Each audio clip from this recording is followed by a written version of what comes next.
Frankfort's industrial spirit of the 18 and 1900s lives on today at Granny's Kitchens.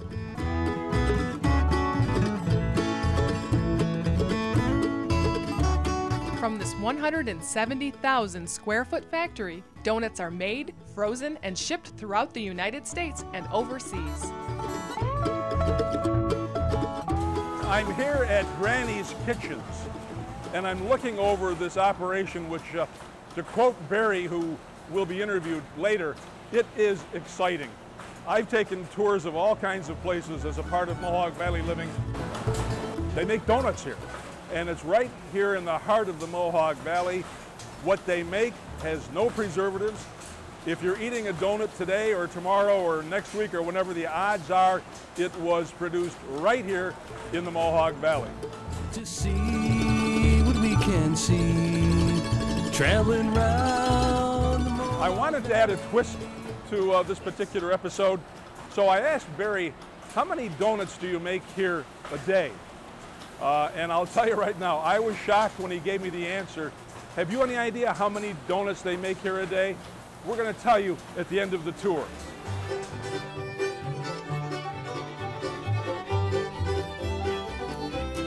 We produce nothing but donuts. We produce both yeast raised and cake donuts, and the disparity is about roughly 50-50 percentage. Alan Rosenblum was the founder of the business, and he, for the most part, saw a market for frozen donuts. And that's what initialized the process to begin with. And with that thought process, he really expounded on it, and the business had really taken off. Currently, we have 250 enrolled employees here, and usually if we get a little busier, it'll equate to about 300. I joined the company in 1983 as an accountant, and for the most part worked my way up through the organization to become VP of operations, and for the most part, it's much more involved in making a donut than I thought it was going to be. So I found it very, very exciting. For the most part, you start out with either a prepared mix or a flour base, and you add the ingredients to that, and you mix it out, and you process it through either running down a table or directly through a unit which deposits the product into a fryer. And at that point, what you do is you basically coat it or sell it plain and produce it plain, and then we freeze the product, and and from that point it's packaged and then taken into our large storage freezer, preparing for customer orders. Well, on a weekly basis, we'll ship anywhere between 50 and 60 tractor-trailer loads, reefer tractor-trailer loads per week out of the facility. On our tour, we meet Maggie, who's worked here for 35 years. We stop to talk with her, but the donuts must go on, so Richard steps in. Since 1972, I started out with Alan Rosenblum, then I went with Jerry. Oh, they're nice. I love them all. They're nice people. I like them. Originally, I asked Barry how many donuts they made here a year. So he then proceeded to tell me how many are made here a day. And you won't believe this, but they make 1.2 million donuts a day right here at Granny's Kitchen in the heart of the Mohawk Valley. And it's just the three of us now filming in the back of the plant, so I don't think anybody's looking. Mud on. Wow. So they say in my school to be kind and assert and protect. Just trying to find my way back home. Just trying to find my way back home. Just trying to find my way back home. Just trying to find my way back home.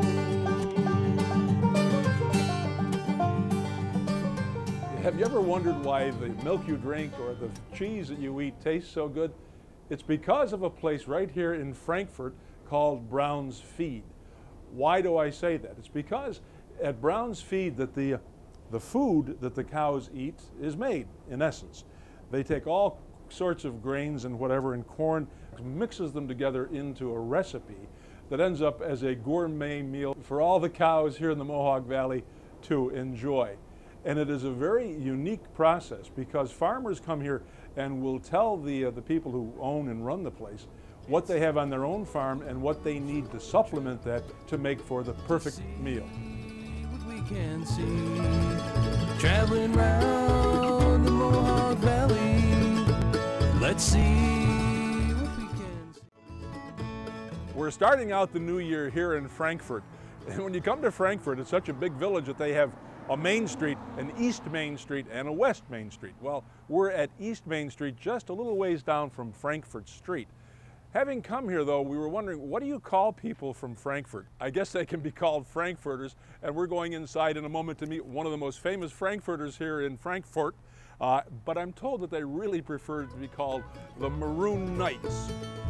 There's nothing quite like the feel of being in a local grocery market, where the local owners and their family meet the community every day, and where we meet an old friend with some new products. Well, we're here at Melrose because I love this store. I mean, you've looked around and you've seen all the fabulous stuff that they do, and the people are absolutely great. But Linda, the owner, was kind enough to, and so proud of the fact that I had my own product now, that she wanted me to put it here at the shop, and it's doing very well here. Well, actually, it started way back in 1989 when I opened this fabulous restaurant in Bridgewater called the White House Berries Inn. I ran that for about 12 years, 13 years, and then when I closed it, people were very unhappy, very sad, because they were no longer going to get to eat my food. And so I decided to put some of the products that they like so much on the market so that they could take these things home and, you know, cook the way I did, hopefully. When I would cook at the restaurant, I would pick up a jar of this, a jar of that, a jar of that, you know, and just dump. And I got tired of it. It took a lot of time, so I decided to make my own blend. And it worked out perfectly. And so that's what I put in the jar. And the barbecue sauce is my own recipe, actually. It started out as my daughter's recipe, Joyce, and then I just kind of added on to it and made it my own. So we have those two products in the jars right now. What keeps me in the food business is because I have dreams. I have dreams, you know, and I believe in going big or staying home. I want to be big like Oprah. I don't know if that'll work, but I'm working on it. I really am. And it's just great fun. It's just great fun. Yeah, I don't believe in retirement. You know, I'm not going to tell you how old I am, but doesn't matter because I just want to keep on keeping on.